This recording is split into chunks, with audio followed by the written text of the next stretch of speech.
जय हिंद दोस्तों, वंदे मातरम, भारत माता की जय। मैं आपका अपना मोहन यादव और आप देख रहे हैं एन इंडियन अपडेट। मित्रों, आज के अपडेट में हम बात करेंगे भारत चाइना संबंध के बारे में, या सही कहें तो आज हम शुरू कर रहे हैं भारत चाइना संबंधों पर एक नई सीरीज की। और इस सीरीज में आपको भारत चाइना के बॉर्डर डिस्प्यूट के ऊपर खास तौर से विशेष जानकारी मिलेगी। मित्रों, आगे बढ़ने से पहले आपसे अनुरोध है कि आप चैनल को सब्सक्राइब करें, वीडियो को लाइक करें और कमेंट सेक्शन में अपनी प्रतिक्रिया जरूर दें। और वैसे भी नोटिफिकेशन बेल तो आप दबा ही दोगे। खैर मित्रों, ज़्यादा बात ना करते हुए अब चलते हैं आगे। अब दोस्तों, आपको यह तो पता ही है, भारत और चाइना के संबंध बॉर्डर के चलते कोई बहुत अच्छे तो है नहीं। अक्सर बॉर्डर में घुसपैठ जैसी खबरें आती रहती हैं और इतिहास में कम से कम एक बार 1962 में भारत और चाइना लड़ भी चुके हैं। उसका रिजल्ट क्या हुआ आपको बताने की जरूरत नहीं है, सबको पता है। भारत को एक अपमानजनक पराजय मिली थी। लेकिन मित्रों, ऐसा नहीं है कि यह विवाद हजारों सालों से चल रहा है। यह कोई हिस्टोरिकल विवाद है, ऐसा नहीं है। यह विवाद बेसिकली कम्युनिस्ट पार्टी की सत्ता में आने के बाद शुरू हुआ, जब कम्युनिस्ट पार्टी ने अपनी विस्तारवादी नीतियों को फैलाना शुरू कर दिया। हाँ, यह सच्चाई है। भारत और चाइना के बीच में जमीन पर कभी भी कोई प्रॉपर डिमार्केशन नहीं हुआ, जिससे पता चल सके कि भारत की जमीन कहां तक है और चाइना का फैलाव कहां तक है। 1914 में ब्रिटिशर्स ने कोशिश की थी तिब्बत के साथ एग्रीमेंट करने की, और जिसके ऊपर चाइना ने कभी साइन नहीं किए थे। और 1958 तक चाइना ने उसका विरोध भी नहीं किया था। मतलब कि एक तरह से वह रहस्य में चुप्पी ओढ़े रहा था और ब्रिटिशर्स और तिब्बती उसका अलग अलग मतलब अपने हिसाब से निकालते रहे थे। लेकिन मित्रों, जब दुनिया में बाकी सब देश अपना बॉर्डर सेटल कर चुके थे पहले ही, तो हम लोगों ने क्यों नहीं किया?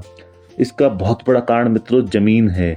जमीन का मतलब भारत और चाइना के बीच में हिमालय पर्वत आता है, और जिसको कि पार करना पुरानी टेक्नोलॉजी के सहारे कभी भी आसान नहीं था, या कहें तो इम्पॉसिबल तक था। कभी नहीं सोचा गया कि कोई हिमालय को पार करके भारत पर हमला कर सकता है, या भारत हिमालय को पार करके चाइना पर हमला कर सकता है।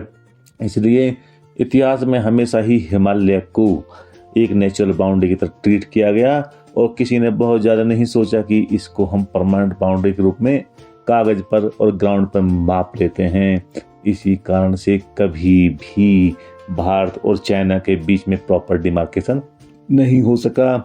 लेकिन मित्रों, 1962 में चाइना ने बता दिया कि अब हिमालय दुर्जय नहीं रह गया है, उसको पार किया जा सकता है।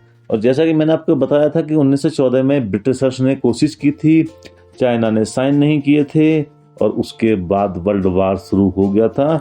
ब्रिटिशर्स वर्ल्ड वार में लग गए और उनके पास अब इस मुद्दे के लिए ज़्यादा टाइम नहीं था, और यह मैटर अनसेटल्ड ही रह गया।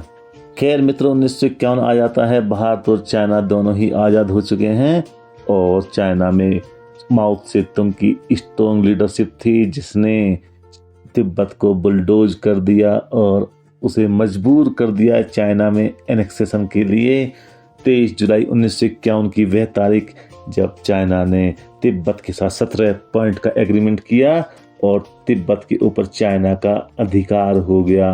और सबसे बड़ी बात, भारत ने अपने हितों को साइड रखते हुए या उन पर ध्यान न देते हुए चाइना के तिब्बत के ऊपर अधिकार को स्वीकार कर लिया। चाइना और तिब्बत में 17 सूत्री एग्रीमेंट हुआ। खैर, ये सब कुछ चलता रहा। एग्रीमेंट के तहत ये थी कि चाइना के का कंट्रोल तिब्बत के ऊपर सिर्फ फॉरेन डिफेंस और कुछ चीज़ों के ऊपर ही होगा, बाकी तिब्बत एक ऑटोनोमस राज्य होगा। लेकिन ऐसा हो नहीं सका, और 1958 तक चाइना बहुत कुछ बदल चुका था।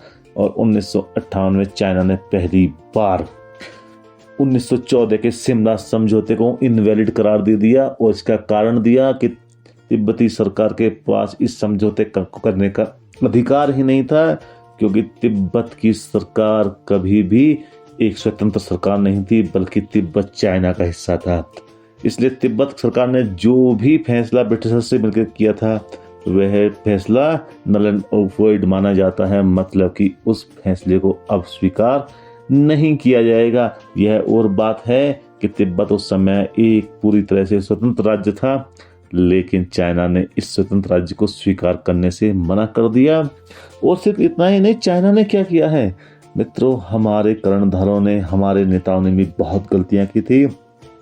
हम कहते तो रहे अक्साई चिन हमारा हिस्सा है, लेकिन सच्चाई यह है कि हमारी वहाँ प्रेजेंस थी ही नहीं। 1950 में चाइना ने जब तिब्बत के ऊपर हमला किया तो उसने अक्साई चिन के माध्यम से ही तिब्बत के ऊपर हमला किया था, और हमने प्रोटेस्ट भी नहीं किया। प्रोटेस्ट करते भी कैसे, हम वहाँ थे ही नहीं। 1958 तक हमें पता ही नहीं चला चाइना ने अक्साई चिन के बीच से रोड बना दी है, क्योंकि हम थे ही नहीं तो हमें पता नहीं चला। हमें तो पता ही 1958 में तब चला जब रोड पूरी तरह से कंप्लीट हो गई। मतलब हमने अपनी इनएक्टिविटी, अपने प्रेजेंस ना होने के चलते अक्साई चिन को लगभग खो दिया। और इतना ही नहीं, तिब्बत के प्रति भी हमारी नीति बहुत सारे एरर्स से भरी हुई थी।